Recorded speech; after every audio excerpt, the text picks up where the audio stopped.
Kalau sudah ada bukti-bukti bertumpuk-tumpuk bahwa bangsa Papua sebangsa dengan kita dan bukti-bukti itu nyata betul-betul, barulah saya mau menerimanya. Saya hanya mau mengakui bahwa bangsa Papua adalah bangsa Melanesia. Saya sendiri ingin mengatakan bahwa Papua sama sekali tidak saya pusingkan. Bisa diserahkan kepada bangsa Papua sendiri. Bangsa Papua juga berhak menjadi bangsa yang merdeka.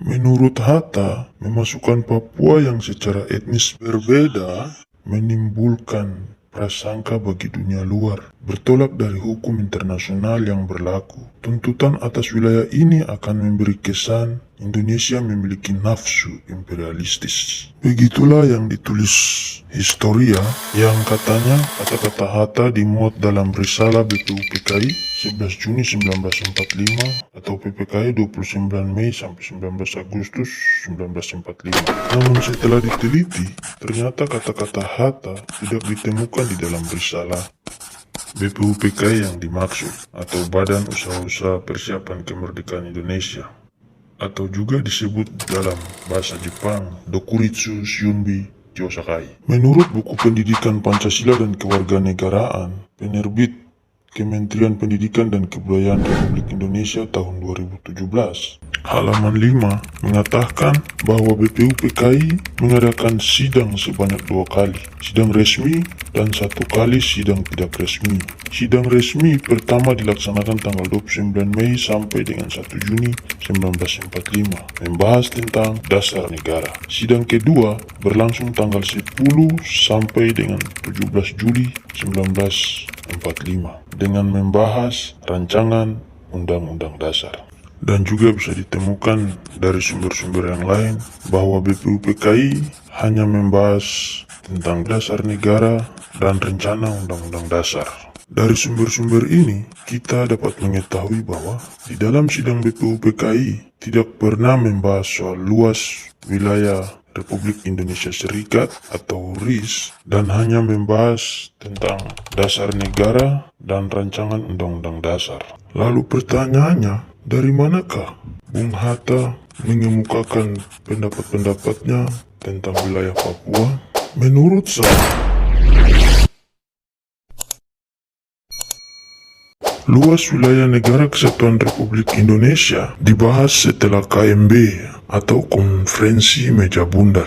Kenapa setelah KMB atau Konferensi Meja Bundar? Karena Soekarno merasa tidak puas dengan adanya penyerahan kedaulatan yang menurutnya hanya meliputi Jawa, Sumatera, dan Kalimantan. Yang pasti setelah pulang dari Konferensi Meja Bundar, selalu ada rapat pertemuan untuk melaporkan hasil dari konferensi tersebut. Namun mirisnya, di dalam catatan-catatan sejarah tidak memuat tentang pertemuan-pertemuan tersebut yang membahas tentang luas wilayah Republik Indonesia Serikat atau RIS. Abi Kusuma juga melaporkan bahwa catatan sumber debat UUD 1945 untuk dimuat ke dalam debat Asia Raya rupanya telah hilang.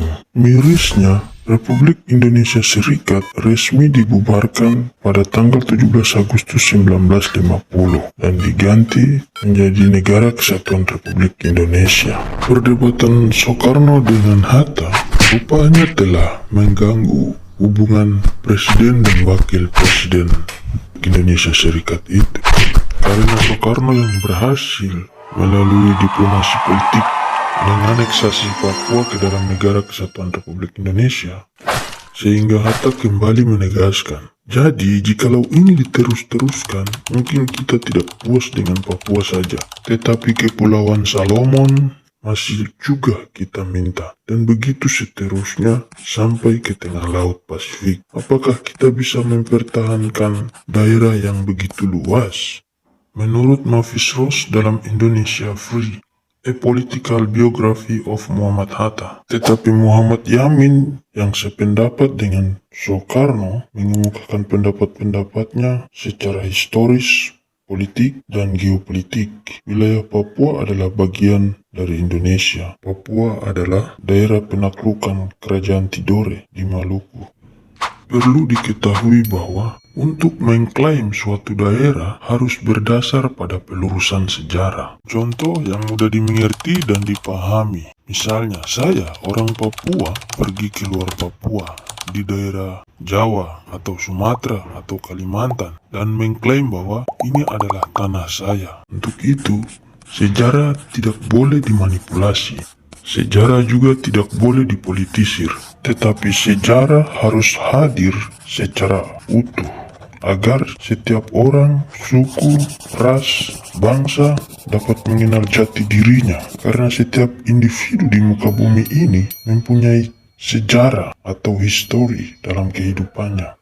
Namun karena kita telah melihat banyak sejarah mengenai Papua yang telah dipolitisir dan dimanipulasi, maka kita perlu menjawab lebih lanjut mengenai apa yang dikatakan oleh Muhammad Yamin bahwa Papua telah pernah ditaklukkan oleh kerajaan Tidore. Seperti yang telah diketahui, banyak peneliti sejarah bahwa Papua dikenal dengan beberapa nama oleh karena adanya kontak dengan dunia luar. Dan dari orang-orang yang telah kontak dengan Papua sendiri, ada beberapa orang yang membawa pengaruh yang sangat revolusioner bagi orang-orang Papua sendiri. Salah satunya adalah Gao Yuquan.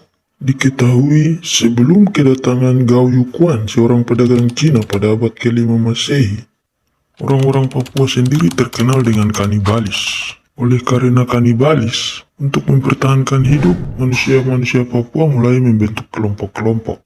Mulai dari kelompok kecil yaitu keluarga, dan berubah menjadi kelompok suku untuk mempertahankan daerah kekuasaannya. Suku terdiri dari beberapa keluarga. Dan dari suku-suku ini terbentuklah struktur-struktur lokal. Seperti yang telah diketahui bahwa yang membunuh yang paling banyak dialah yang diangkat menjadi seorang kepala suku untuk memimpin beberapa keluarga. Lalu muncullah seorang berkebangsaan Cina yaitu Gao Yuquan pada abad ke-5 Masehi untuk menjajal rempah-rempah di Pulau Papua. Kedatangan Gao Yuquan rupanya telah membawa peradaban baru bagi orang-orang Papua, khususnya di pesisir Teluk Cendrawasih. Walaupun perang antar suku terus berlanjut dari abad ke abad sebelum masuknya Injil ke tanah Papua, akan tetapi sebagian kecil masyarakat di pesisir Teluk Cendrawasih mulai mengenal sistem barter atau dalam bahasa Biak disebut Floorback. Floorback ini biasa dilakukan antara orang-orang di pesisir pantai dengan orang-orang di dataran rendah.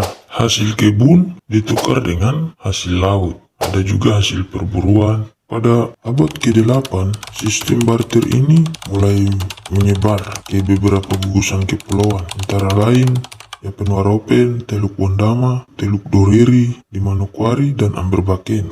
Barang-barang yang diperdagangkan dalam sistem barter adalah sagu, keladi, singkong, pinang, ikan yang diasap, dan berbagai macam alat-alat tradisional. Sistem barter ini mulai tersebar ke daerah-daerah pegunungan, sehingga kita dapat melihat dari berbagai macam alat-alat tradisional yang dipakai orang-orang di daerah pegunungan. Semuanya hampir mirip. Rupanya, Gao Yuquan yang telah datang sebelum berdirinya kerajaan Sriwijaya di Nusantara telah membawa dampak yang begitu revolusioner, sehingga orang-orang di Papua begitu banyak yang mengenal sistem perdagangan dalam bentuk barter.